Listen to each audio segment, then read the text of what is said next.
Was wrestling through my own demons, the voices of self-doubt, the depression and the sadness, the challenges that I had with eating, with learning to take care of my body instead of torture it, and even things that I thought was taking care of my body, like, eating a particular way or exercising really hard and really extreme, not really realizing how much imbalance I was creating.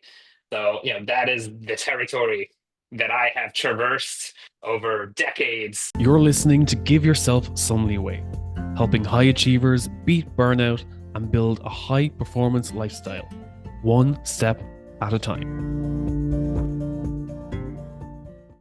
Jeff, welcome to Give Yourself Some Leeway, and thank you for taking the time to join the show today. Yeah, thank you for having me here. Jeff, as a men's health and wellness coach, what got you into this space? Why is it that you do what you do? My own struggles, brother.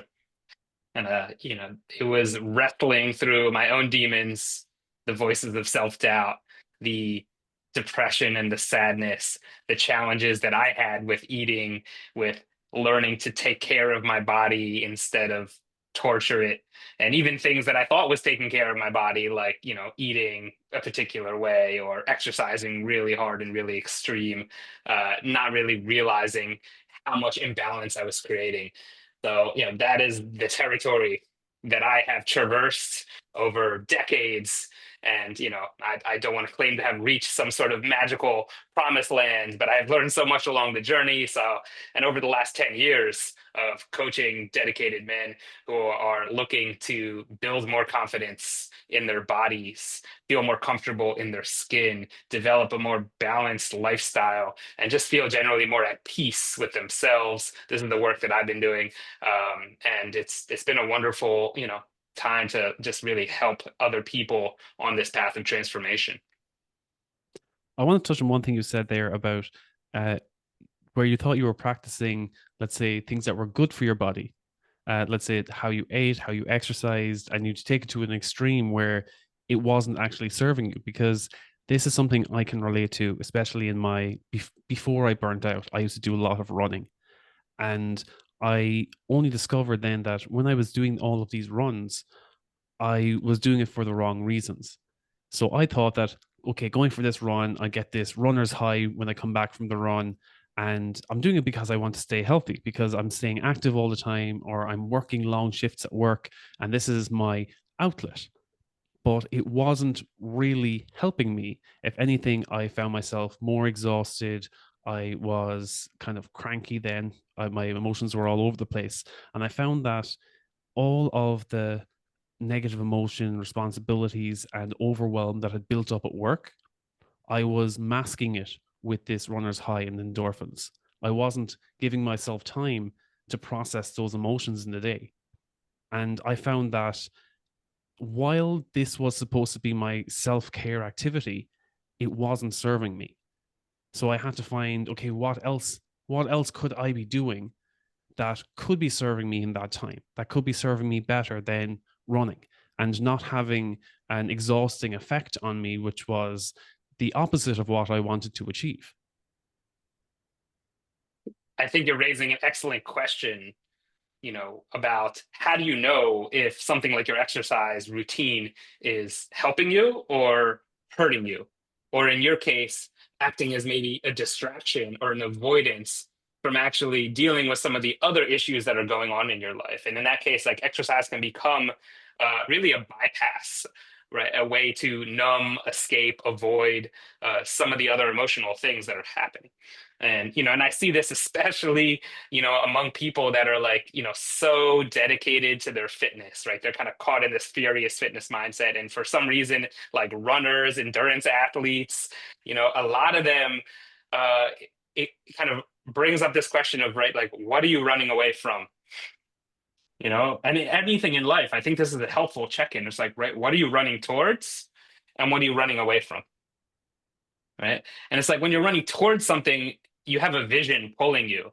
And that often is aspirational and motivational, and that can be guided by your values, your goals. And so that tends to be a little bit more creative and constructive. When you're running away from something, you're usually running away from pain, and discomfort. You're running away from something that isn't good. And so it's like one of my favorite quotes says that pain pushes until vision pulls. And so both of these elements are at play here, but the question is, what's the primary driver, right? And so if you're always running away from something, right, then I think it's worthwhile for you to pause, stop running, and ask, wait a second, like what the hell, right? What am I really avoiding here? And so, this will kind of get into this fine tune. I don't want to get caught in this all or nothing mindset.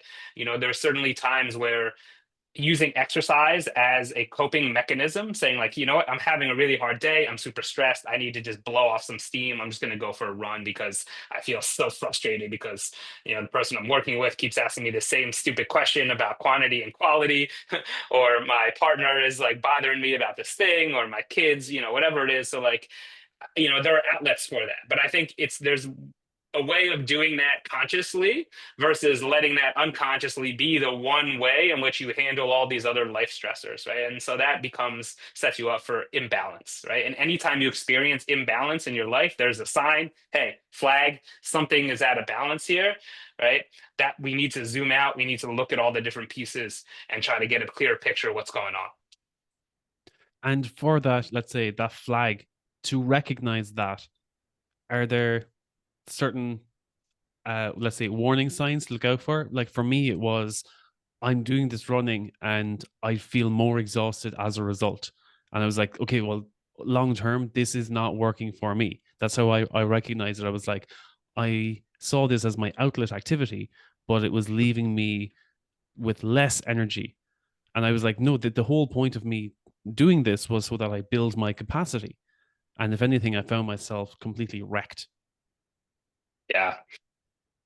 You know what, man? It has taken me decades of exercising to really be able to find that sweet spot, right? Where you're pushing yourself enough, right? Where you are allowing your body then to adapt, right? You need to stress your body enough to elicit some sort of change. That is the kind of the purpose of exercise if we're looking at it through this sort of hormetic scientific lens. But obviously, if you push yourself too far, right now you're breaking things down faster than you can build them back up, and then you're just digging yourself in a hole. And a lot of times, yeah, that means feeling crappy after the workout, but it continues on. So there's one thing about like being tired after a bout of exercise that's sort of like, okay, a certain degree of fatigue, that is sort of, acceptable for you. But the question is that impairing your sleep? Is that dramatically impacting your hunger, or is it leading to all sorts of compensation in terms of how you're eating? Is that messing up the next day because you're so sore and you can't even walk up and down the stairs, and then you don't want to exercise because your body feels so beat up, right? So you need to think about the longer downstream effects of how that's impacting you. And I want to point that at least here in the United States, again, this sort of furious fitness mindset of like go hard and really push it, right? It can really lead to this place of overtraining, and under recovering. And when you're young you can kind of get away with it. Obviously age comes into play here for sure, as well as your overall lifestyle and how many supports do you have, because if you're already stressed, if you're already sleep deprived, and so many of us are already kind of like overworked and had it up to here, that when you throw a lot of fitness on top of that, right now you're just stressing an already stressed out nervous system, and you're kind of furthering pushing your body right into that kind of chronically sympathetic activated fight flight stress response. And again, that's not going to be helpful. That's not a place of healing. That's not a place of growth, right? You need a little bit of that stress response, then you need to come back into that parasympathetic healing rejuvenation place. And it's that fluctuation between the two, right? The yin and the yang, that helps us grow and evolve. But if we're always hanging out on one end, then I think you, as you said it best, like that just leads to burnout. That's exactly it. Yeah, what you touched on there, especially when you're adding exercise on top of the work stress, it's like you understand that stress feeling. So you understand, okay, this is what makes me feel productive at work is when I'm in this fight or flight response. And then when they go into exercise and they're taking pre-workout and everything and hitting everything highly intense, cortisol levels are through the ceiling. And they familiarize themselves with, okay, this is what makes me feel productive at work, so this is how I must be productive in my fitness. And for me, I also kind of I used to always have a Fitbit, and I track how much my activity, my steps in the day, and use that as a success metric in terms of my fitness. Okay, I must get my 20,000 steps a day. And I found I was like, I was so focused on, if I came back from a day of work and I still had 10,000 steps to do, I'd go out and make sure I got those 10,000 steps, or else I was unproductive that day. And I found that wasn't serving me, because I made myself feel, my narrative was, if I didn't hit the 20,000 steps a day, I was a failure. I could have been Hmm. completely stressed out sitting in an office focusing on a project. But if I didn't get those 20,000 steps at the end of the day, I was a failure. So what I did, my switch was, rather than looking at steps as a success metric, I should be prioritizing my recovery so that I can show up best in the office, or be fully recovered for when I want to exercise. So I ditched the Fitbit and I picked up the Whoop instead. So I didn't have the screen, wasn't looking at steps anymore. And just in the morning, just in the evening and in the morning, I would check, okay, what was my strain level today? What do I need to do to recover? Okay, I need to get consistent on my sleep. I need to take magnesium or wear a sleep mask or something that will help me to wind down in the evening, and then track the following day. Okay, how was my recovery last night? What should I be looking out for? What should I be aware of today so that I can have a better recovery tomorrow? Or, okay, I'm fully recovered. I should have no problems today, and I can look forward to meeting or to training. And by shifting that focus from 20,000 steps to, what do I need to do so that I can recover to my fullest, so that I can show up at my best, that was the biggest shift for me. One simple switch in a way. Hmm. Yeah. And Eugene, you're pointing to what I often call the dark side of fitness tracking. And it's something that I think doesn't really get talked about enough, because we all love our wearable devices and our watches and our rings and our bands, and believe me, I'm all about getting data, and I love that now so many of these things are relatively cheap and easily accessible. Uh, but it's very easy to fall into these traps, right? Especially when we start to quantify everything, like you said, steps, right? And now all of a sudden, oh, I'm not hitting my step goal, and I start to feel like a failure, right? And then it's never enough, right? Well, I hit 10,000 steps, I'm gonna go to 15,000 steps, 20, and then every day you're just trying to get more and more steps. And then you said, well, where's the recovery, right? What does your body feel about that? Right? You have to give your body a say in what's going on here. This isn't just about making numbers go up and up or down and down and down, which is often the case with fitness or with weight loss. Because it's not just the number of steps you take, it's who, right? It's your attitude while you're taking those steps, right? And it's like who you are becoming in the act of doing that thing.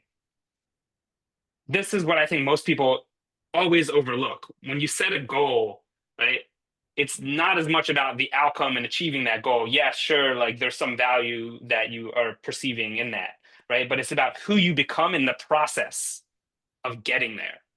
That's the real value in setting a goal and having an aim, right? Is that it concentrates your energy and effort to allow you to become the type of person that can do this thing, right? And so if you're taking a bunch of steps, forcing yourself when your body is saying, no, I want to slow down, I need to rest, I'm fatigued, I don't like this, I'm hurting, I'm aching, like whatever it is, like, right? That's actually not helping you become the person that I assume you want to be. It's not helping you become, right, fitter.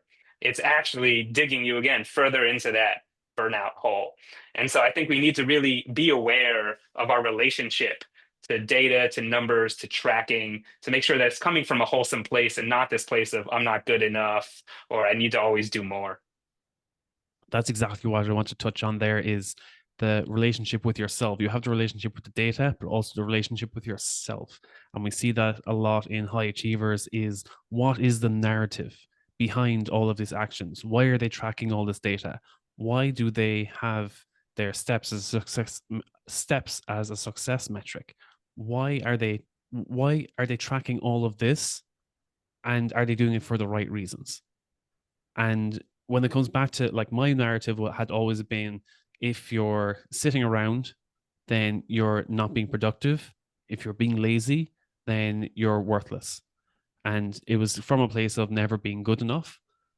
So I was always like just hyper vigilant and hyperactive and restless whenever I sat down. My partner would throw on Netflix and I'd be like, my foot would be like going 90 miles an hour. And I'm like, no, I have to go for a run. And she's like, will you ever just like relax? Will you just sit down for half an hour or for an hour? And even if I did, if I sat down to watch a movie or something, about like 20 minutes in or 40 minutes in, I'd be falling asleep because my mind would literally be, there was only like an on and an off switch. There was no dimmer Hmm. switch. It was either like Hmm. always on or turn off and go to sleep. And it was So about trying to Eugene, find that medium. can I ask you like where are you now? Like, and how did things change for you? You know, So are you able to sit still now and watch a movie? it depends. It depends. So I had to figure out for myself what let's say my peak times and let's say my slump times then in the evening. So if I wanted to watch a movie, it would have to be okay before I have a large meal, because once I have my dinner in the evening, then I'm just fit for bed. That's recovery time and like wind down time and go to sleep. But if I want to go for, if we were going out to the movies or something, okay, I might have a light snack, might have a protein shake before I go, so that I'm not starving. But I don't want to hit like a massive, like a big meal with potatoes or carbs or anything, because I know I will sleep for the night. And it's a funny thing as well that I could be watching the whole movie all through the dialogue and everything, but when it comes to the big battle scene or the final scenes and the big moment, that's when I'm gone. When the whole thing, it could be like Avengers Endgame and the big fight, and it's like all the noise, and I'm like, okay, I'm out like a light. And next thing I wake up at the end credits, and I'm like, oh, what did I miss? And it used to always annoy her. It's like why'd you keep on falling asleep during the biggest scene, the reason that we're all watching the movie? So I had to figure that out for myself. Why was I slumping at a certain period? And again, just understanding my body and how my body works, rather than being like, okay, I know I'm falling asleep, so what I need to do is take 3 scoops of pre-workout or take 3 cans of Monster or have a coffee before I sit down for the movie. I was like, no, that's addressing the symptom, but not the root cause. And it's Mm, about understanding. That's a big thing for people, is where they always see the symptom, and it's like, okay, how do I stop that symptom from happening?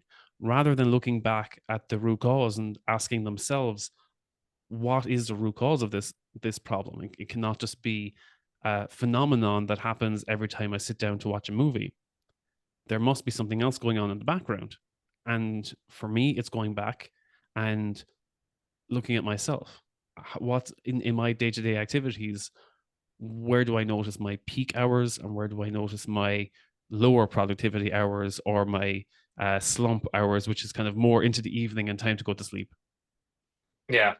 So what I hear you saying is developing this much more intimate relationship with your own biorhythms during the day to be able to notice, hey, these are the times where I tend to be more energized and active. These are the times where I tend to be lower energy, more sedentary. And if I actually design my day to take advantage of that, then there's a lot less friction. Things flow easier. Is that kind of what you're saying? Yeah, exactly. And I think, that is one piece of good lifestyle design is learning how to engineer your day based upon your own circadian and ultradian rhythms that happen. Um, and I want to go one step further, right? Because I resonate with so many of the things that you're saying because I recognize these are part of my story as well. And it's funny because my partner also was always, like, Jeff, can't you just sit still, right? Like, why do you always have to be running around? And so there was a few things that were actually really helpful that I want to share, some tools that I find to be useful if you find that this is true for you. One is naming that part of you, right? So I actually labeled that part productive peak. right? So and my wife would see me when I'm up and around, just like kind of like frantically cleaning and just like folding things that didn't need to be folded, or just like she was like, "Oh, is productive Pete here?" And I'm like, "Oh yeah," right? Like naming it helps you tame it. It creates a little bit of psychological distance. You can begin to see the behavior and recognize, okay, this is a part of me, but it's not all of who I am. Right. And this is part of me that kind of has a certain energy to it. Maybe it has some compulsions and other things. Um, and so I had to work with productive Pete for a really long time. Right? And to your point of recognize, like, hey, why is this part here? Because it has some value. There's a reason it's here. All right. How is it helping me? But also, how is it hindering me? And this kind of sets us on the path of healing. And then to take it back to my own body, right? That feeling of being uncomfortable sitting. I think this is something that so many people and a lot of men I work with have like such a hard time just sitting still, right? It's really, really uncomfortable just sort of sitting in this open space and not really like focusing on a task. Like, oh, wait a second, like I'm not doing something productive here. I'm not getting something done, right? Then like, what am I doing?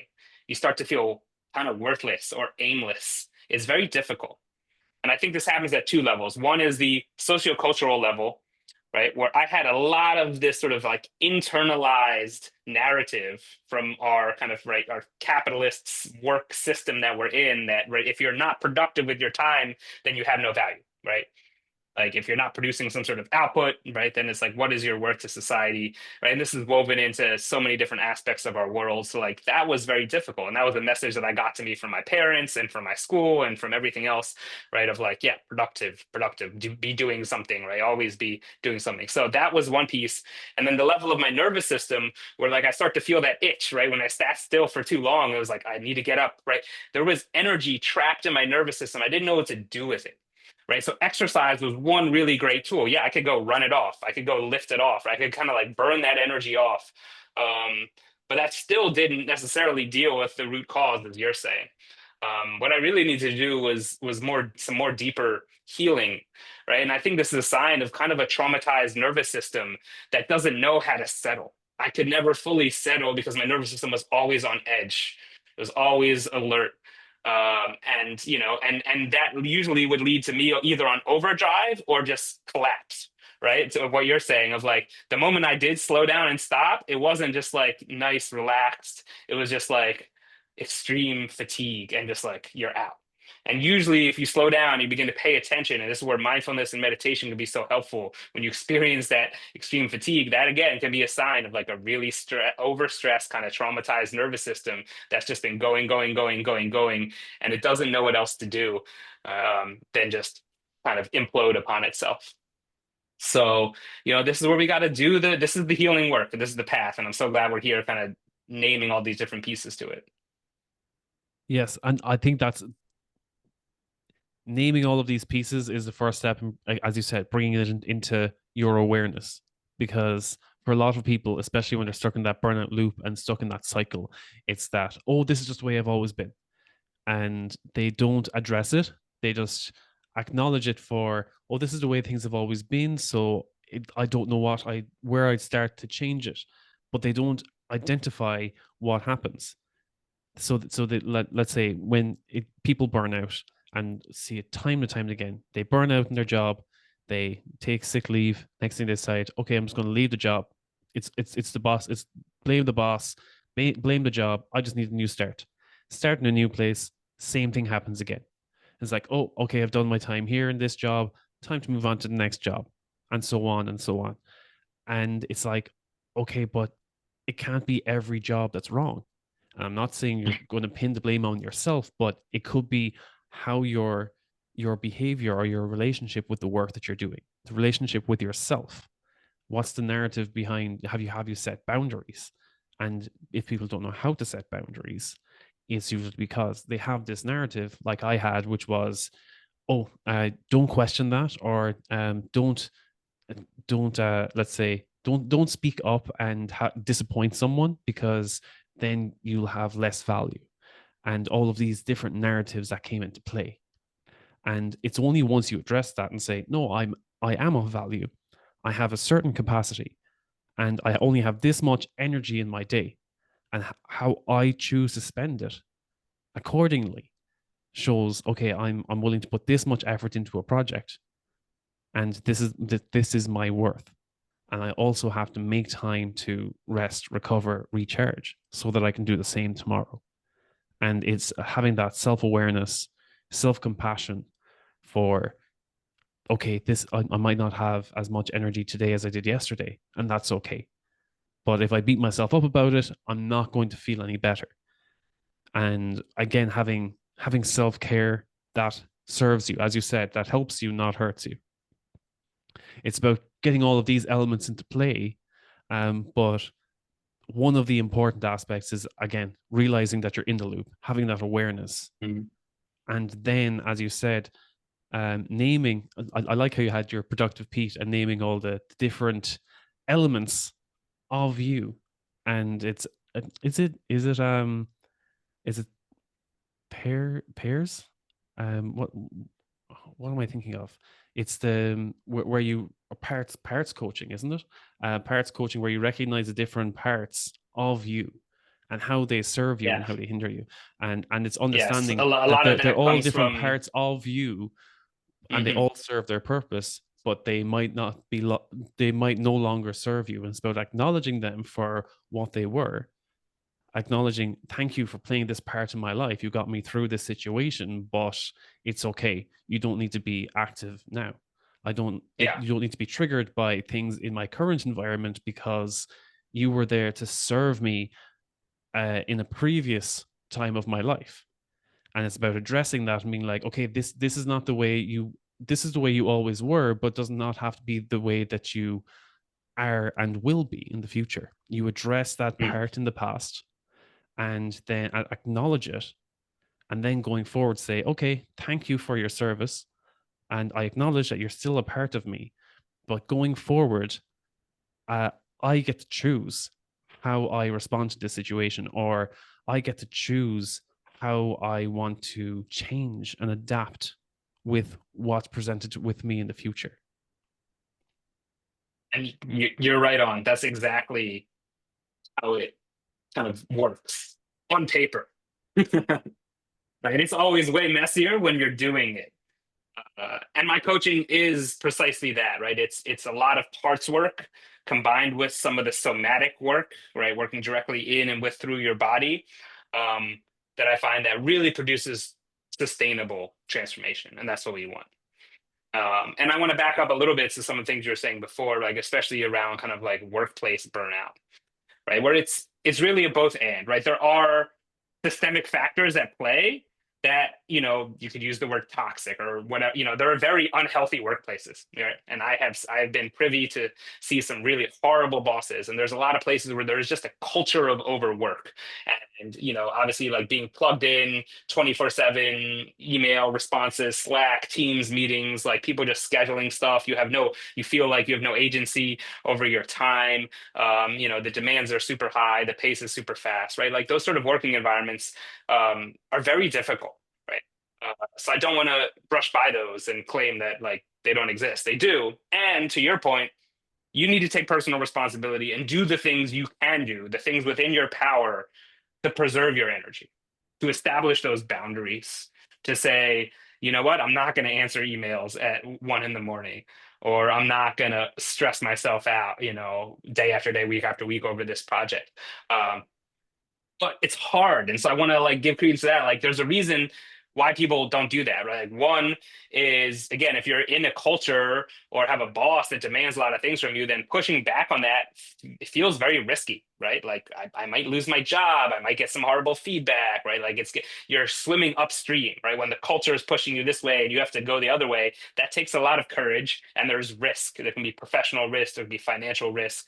So there's a good reason why people maybe feel hesitant around saying no, around setting boundaries, even if they know that that's what they need to be doing for their own self care. Uh, and then, the other piece that you mentioned too of like our nervous systems become acclimatized to a certain level of stress, right? And so if we've been living at this high level of stress so long, we just think that that's sort of normal. And we've conditioned ourselves to be at this place of this sort of like constant stress response. And we start to confuse like that for like being actually like fully alive and on purpose and lit up with our passion, right? We think that, oh, if I'm stressed and I got a lot of pressure and I got a lot of caffeine and all these deadlines, like, oh yeah, it must be this must be it. Like I'm doing something important and something that matters. But when that is your day, every single day, like, well, hold on a second, like, right? Are we just getting caught up in this superficial kind of cortisol, stress hormone driven high, chasing after goals and things that maybe actually aren't really that important for us? And so we need to do a double take and we need to look at what has our nervous system gotten used to. Yeah, you touched on there, especially again, going back into the fight or flight response and kind of living in that place of high stress all the time, everything everywhere all at once, and being like, okay, this is what it must feel like to be alive. And it's only when you get to the other side of it and you're like, okay, now I understand myself. I understand my peak hours. I understand my lesser hours. And it doesn't mean that I'm peaking in the morning and then I'm falling asleep and slumping in the afternoon. It's like, no, this is high, like deep work in the morning. Like for me, it's deep work in the morning. And and then in the afternoon, it's like, okay, I had my peak hours in the morning. Now it's lower productivity or lower priority tasks in the afternoon. I can go check emails or follow up with people, and it it's about understanding. It's like, okay, this is the ebb and the flow of the day, and this is what it feels like to be alive. It it's about having the yes, there's high moments and there's low moments. It's not everything high all the time. Yeah. So for me, it was about recognizing that I could have wind down time. Wind down time and recovery time is a natural part of the day because from what social media is telling you is that you need to have this side hustle culture all the time. That okay, you have your day job, and when you get home, okay, it's they were saying like from five a.m. to 9 a.m. is your hustle, and then 9 a.m. to 5 p.m. is your day job, and then from 5 p.m. to 9 p.m. is your hustle again. And it's like okay, that's a 5 a.m. to 9 p.m. day, and it's like, oh, and you don't take breaks on weekends. You work every Saturday and Sunday. It's a still a working day everywhere. It's like, okay, so 7 days a week from 5 a.m. to 9 p.m. if I want to feel productive or to keep up with the competition. And I'm like, that's not living. There's no living in that. Rather than being like, okay, if I want to choose to get up at 5 a.m. and work 5 a.m. to 9 a.m., then and then have let's say a shorter let's say if that's where I'm peaking in the morning, it's like okay, I peak in the morning, but I'm not going to work from 5 a.m. to 5 p.m. That's not a productive day for me. But if it allows me for more time for personal time, for family time, for volunteer work in the evening, something that gives me a sense of purpose and impact, that sometimes people have to work a day job that might not be their passion. It's like, look, I need this to get by because I need to pay the bills, but it's for the purpose of I need to support my family through this time. And but then their purpose is, or it could be something that's helping them to fund a charity or a voluntary group that they're working with, and that's where their passion really is. And it's about helping people understand that um, sometimes there's a disconnect between uh, they forget what they're working towards, and they feel that they need to hustle and grind through every day just to feel like they're worth something. As we touched on already, it's where when we feel restless and we feel that if we take a moment to step back and just sit back and be aimless for an hour or two, that we're being unproductive, that we've stepped off the hamster wheel and we're no longer um, producing power or being productive to society or for our families, and no longer being supportive where we should be supportive 24/7. It's about disconnecting from that mindset and realizing there's a life to live. Yes, we need to work to a certain extent, but we have to remember what's our purpose, what's our intention in that work that we do. What's it for? I don't think anyone's family wants them working from 5 a.m. to 9 p.m. because by the end of that, I'm sure you're not going to be a nice, bubbly person to hang around. You're going to be completely drained and zombified and a mindless drone at that point, and you're not going to be able to spend quality time with your family. So it's about helping people to understand that balance between, okay, when are you working and when are you resting? When are you spending time with your family? Do you still have the capacity to show up for your family and friends in your downtime? Yeah. So Eugene, what do you tell someone who is, comes to you and says like, "Hey, I'm feeling really burnt out. Um, but like I know all the things, right? Like I know I need to set boundaries. I know I need to say no more often. I know I need to prioritize my sleep, right? It's like I know all these things, but I still feel trapped. What do you tell them, right? Like, you know, why isn't that person able to set those boundaries and escape this The first burnout thing trap?" is taking a step back because for me, I knew all of those things. When I burnt out, I knew all of those things. So I was given 4 weeks out of work to recover. And I was like, okay, these are all the burnout things I need to do. So I'm going to spend the next 4 weeks. I'm going to do all of these things every day, and I'm going to beat burnout in 4 weeks. And it did not work that I way. love it. That sounds like the great, somebody probably has like a program, right? Called Beat Yeah, Burnout in yeah. four This weeks, is like, yeah, you can which is you're just saying, right? yeah, just Actually, beat it in that 4 weeks. mindset just perpetuates the same, right? The same underlying behaviors and systems that cause the burnout in the first place. Exactly, and that's exactly what happened. So I even felt while I was going through all of this in my time out of work, it was like when I was told to take 4 weeks off work, I was like, I can't do that. I've never done that before. And then they were like, yes, this is exactly why you need it. You need the 4 weeks to recover. I was like, okay, I'm going to do every single thing on this list every day so that I recover as quickly as possible so I can get back to normal. And I went back to the workplace and I was like, okay, I don't feel any better. I was still so drained and I hadn't addressed anything.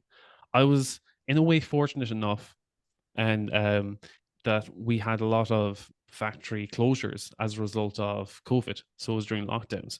So I was forced to spend a lot more time with myself then that year. And it was only through that when I was like, okay, I noticed that doing 40 things every day is not helping me. Okay, I'm going to, and it was only in reading The One Thing by Gary Keller that I was like, okay, what if I just focus on one thing? If I focus on one of these things and get really good at it and then implement something else. And that's where it all started for me. When I said, okay, I could do 40 things every day, or I could get really good at doing one thing first until it feels absolutely effortless and it's just part of my routine. And this kind of um, with James Clear's Atomic Habits as well. So it was about implementing one habit until it became effortless, and then going on to the next, and then stacking them. Yeah, yeah. So that I mean, and that's where it all started for me. It was about okay, if I want to recover, I pick one thing, and I get really good at that one thing, or else I figure out okay, I'm going to do this one thing and see does it help me? Is it serving me or does it not? For me, it was everyone was saying, "Oh, mindfulness cures burnout," but I couldn't be mindful when I didn't know how to spend time with myself. I needed to learn mhm. more about myself first, and then figure out what's a mindfulness activity for me. And I found that one of my favorites is mindful eating because it's like it's about enjoying the food rather than just like throwing it back as quickly as possible and I'm being like, okay, I've got 20 minutes to eat my food and then get back to work. It was like, no, I'm going to take a moment and I'm going to enjoy as like the mouth feel of everything I eat and the taste. Mhm. And then afterwards take time to just rest and digest and appreciate the meal that I've had. And even in that, that was like a kind of a transcendent feeling because I was like, I'm taking the time to enjoy my food, and it just brought a completely new level of the experience for me. So it was, and that was my mindfulness activity for the day. It wasn't sitting on a yoga mat and doing breathing, because I again, I was restless. I couldn't even think about doing that. But by combining it with an activity that I was going to do anyway, which was eating, and being mindful about the way that I ate, that was a way of me being more present with myself, being in the now with myself as part of my recovery, and getting to know myself better as well. Yeah. Many things that I agree with. Why single tasking over multitasking? Great idea. Don't try to completely overhaul every aspect of your life all at once. It's not sustainable. Um, the idea that mindfulness, right, doesn't have to look one particular way. It doesn't mean sitting on a mat or on a cushion. It doesn't mean chanting a mantra. It doesn't mean counting your breaths. It can mean those things, but it doesn't have to, right? There's many ways. Um, as you're saying, restlessness is really at the heart of this, and understanding, why am I restless? Where is this coming from? And the piece that I hear you saying over and over that I think is really the key part is that, like, you said COVID, lockdowns, the time off, right? Like, you were forced to spend more time with yourself. I think all of us can benefit so much by spending more time with ourselves. That's the beginning. Developing a real relationship with our mind, with our body, with our thoughts, with our feelings, with our emotions. Like, we just have to start there. Um, And, for me, again, letting go of the productive Pete, letting go of that restless energy of like, I got to be doing something all the time to feel productive.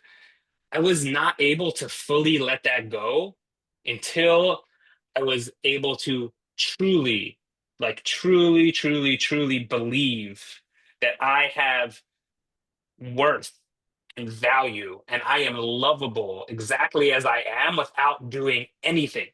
Like, I don't have to do anything to be lovable. I don't have to do anything to be worthy. I don't have to do anything to be of value, right, at this base level.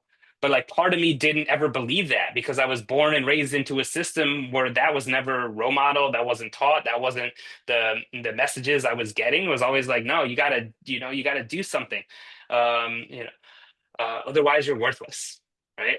And so I think addressing that deep part of ourselves, somewhere in your heart, in your soul, that maybe feels afraid, maybe feels unlovable or worthless, that if you do slow down, right? If you get off this hustle, if you stop being hyper productive, that you're gonna somehow lose love. Like, that is a huge barrier that I think prevents people from that taking action, from actually then starting this process of setting those boundaries, prioritizing self-care, and doing the many things that I think a lot of us know we should be doing, but it's too scary because we don't believe that we can actually do it. And so, like, we need to find that first. So, what will be your first step for someone to find that? What will be, let's say, it as you said, if someone approaches you and they were like, okay, where do I even begin to find myself? Where would you Mm. tell them? Where's the first step for them to begin? Mhm. There is no one first step for everyone, right? Like, I want to very clearly state that, like, this isn't a one size fits all approach, and that's the importance of working with someone, is to be able to understand your unique situation. What is the context that you're living in, right? Like, what kind of job or career do you have or not? Do you have a family, right? Well, like, what sort of resources are available? Like, this all determines kind of what are you able to do or not, right? Like, we need to get a sense of the constraints of your agency, like, because for like the high level CEO with a lot of money and resources, maybe the thing they need to do is go to some tropical island and take a bunch of psychedelics and like come back to, right, like this base level realization that they are worthwhile without having anything to do with their status, right? Like, maybe that's the right thing for them, right? But for somebody else, it could mean simply like taking an afternoon and like sitting on a park bench and not looking at your phone, right? And not getting caught up, like lessening the stimulation level, just starting to very slowly build that time with yourself so you can begin to notice, oh, how am I feeling, right? What is my body telling me right now? What is my energy levels at? right? How stressed, right? And this, for everybody who's listening to this right now, like you can ask yourself, right, on a scale from 1 to 10, right, how stressed am I right now? You know, 1, I'm very relaxed, I'm very calm. 10, I'm revved up, right? I've drank in those monsters and Red Bulls, I'm ready to go, and I'm freaking out, right? Like whatever it is for you, like start to assess that. Ask yourself that during the day, because 1, it provides this helpful self awareness, but 2, the part of you that is aware of how stressed out you are is also the part of you that can help regulate it, and that's very important because now we're starting to build this capacity, right, for meeting our emotions and regulating them and building our capacity to notice, hey, I'm really revved up, I need to pull it down. Or at other times where I'm like, you know what, I'm really down, but I need to rev it up a little bit. Right. And that just allows us to engage with our world more skillfully. And, again, I think mindfulness is a wonderful sort of umbrella of different practices and ideas that you can start to feed upon. But like you said, mindful eating is another great place to just slow down. Let me be present with my food. Let me be present with the act of eating and how I'm nourishing my body. uh, right? But it can be with many different things. I think it does start, I say probably the universal piece to all of this is slowing down. And that might even just mean like, let me just pause and just take one slightly slower breath. Mm. Like maybe that's the first step, right? So, I think it requires some exploration and requires a lot of personalization. Yeah, for a lot of people, there's so many steps out there, or so many tools, and rather than being like, oh, I have a toolbox of 100 tools, and just throwing them at them and being like, there's 100, pick one. And it's like, okay, you've given me 100, but I don't know which one to start with. But if you just give them something so simple that it feels like, oh, it almost feels like more effort to avoid doing that activity. So like Hmm. one of my tools that I always tell people, and they always think it's ridiculously simple, and I'm like, well, if it's so ridiculously simple, why not give it a go?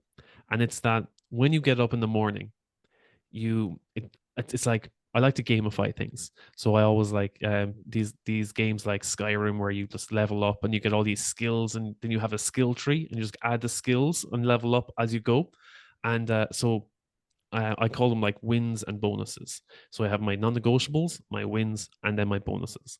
So one of my wins that I start the day with is that when I look in the mirror, I smile. I've started my day with a smile, and I've also received one smile because my reflection has smiled back at me. Now, I've hit my goal of smiling for today. So I've smiled at someone and someone has smiled back.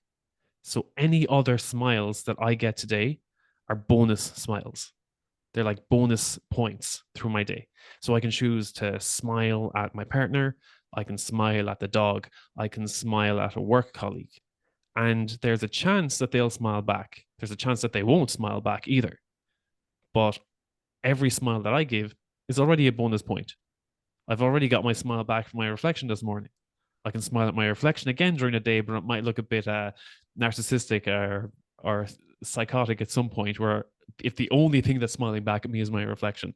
Um, but if you choose to smile to other people, that's going to have a ripple effect. More than likely, they're going to smile back either out of authenticity or out of awkwardness. But it's going to get them to smile through their day. And having those smiles build up is going to boost your mood. And that might affect how you show I up throughout the love day. that, man. It's great. I love that. That's a wonderful practice to take on, right? I love doing mirror work. I love smiling, you know, and I love taking something that you are already going to do in your day and then just tweaking it a little bit, adjusting it a little bit, right? That is definitely the easiest place to begin experimenting with some of these practices, right? Like one, a similar, kind of building upon that idea, right? If you're the type of person that drinks coffee in the morning, right? Like if you're brewing your coffee during that 3, 4, 5 minutes, like, right, think about what do you usually do? And then instead of doing the habitual thing that you always do, take that 3 or 4 or 5 minutes to do something else, right? Maybe that means going up to the bathroom and smiling at yourself in the mirror. Maybe that means closing your eyes for a moment and just taking a couple calming, conscious breaths. Another practice I like is going outside and trying to find the sun. And I'll just pause for a second and I'll just close my eyes and I'll just sort of let the sun hit my face. And I try to feel the warmth of the sun. And you can see here, if you're watching the video, the sun's coming in through this window shade, right? Um, and some days are cloudy and it's hard to find the sun. Like you can't even feel it. But like ends up being this sort of like grounding practice for me to just pause in this moment. And I think it's essential. Again, we're thinking about things where you're relaxed, where you're connected to your body, right? Where you're giving yourself permission, right, to not fix anything, to not solve any problems, and to not have to prove anything. It's so liberating to give yourself a moment where, like, I don't have to prove anything. And maybe, you know what? I don't have to protect my ego, my reputation. I don't have to protect my status. I don't have to protect anything either. Right? It's like coming back to like, wait a second, this more basic form of being a human, right? Or being a spirit on a human journey, right? Or being a evolved, mammal, like, whatever, however you want to frame it. Like when we strip away all of the man-made drama and you come back to this other experience, like that is where we start to build this relationship and allow us to see ourselves in a different light. And when we can strengthen that, then the cycle of burnout that exists up here, right? We can start to gain power and then source that power from over here. And like that provides an escape valve. We're like, oh, okay, I don't have to be living over here all the time. You know what? I can actually ground myself here. Yeah, I think that's for a lot of people, that's the gap between getting to know themselves is it's the understanding the difference between being productive all the time does not mean it's looking for that external validation for your worth. And it's the difference between one of my guests recently put it very very well that we're human beings, not human doings. That we have to make time in our day to simply be. And without self awareness, we don't know when we are being. Otherwise, we're just, again, just mindless drones living on autopilot, getting through the day. And next thing, when comes time to turn off, we're like, oh no, we're losing out on productivity hours. And it's like, is that any way to live? Hmm. Hmm. And my guess is most of the people listening to this believe that it's not and want something different. And I hope that our conversation today was a little bit of motivation and perhaps some useful entry points, recognizing how foundational and important it is to just start to really get to know yourself, right? Like schedule a date with yourself, right? Take yourself out, treat yourself, right? Like do the things like if you were in a real relationship with another person, like what would create this thriving, loving, awesome relationship, right? It's like, are you doing those things with yourself? And if not, start now. Yeah, again, it comes back to self compassion when it's like uh, the way you talk to yourself. If you talk to your partner or to your friend like that, how long would they stick around? Because people always put themselves down. They're like, "Oh, you always mess this up," and it's like, well, if that's the way you talk to your partner or to your friend, I'm pretty sure they wouldn't want to stick around with you all day. So why would you talk that way to yourself? So as you said, dating yourself, it's a great way of putting it. It's a great analogy. Is that yeah, yeah, I never thought of it that way, but yeah, dating yourself is always a good idea. Take yourself out for a walk, treat yourself to good food. Awesome. So Jeff, if people want to get in touch with you, what's the one place that they can find you? uh, you can find me walking around the city of Boston, enjoying the sunshine when it's out, taking mindful breaths. Or you can find me online at Jeff Siegel Wellness. Jeff Siegel Wellness is my name. I made it so I just wanted to be super clear. Just Google. And That's a flex I right there. Just Google my name and you'll find me. I First search. hope you'll find me. Yes. Uh, yeah, and if again, if any of the things that Eugene and I have said like resonate with you, and you are looking for that extra little help to find your way back to yourself, right? Recognizing that there's a lot of things outside of you that we need to work on and structure, but it all begins with that inner relationship you have with yourself. Please reach out, and I'm sure either of us would love to get a chance to talk further.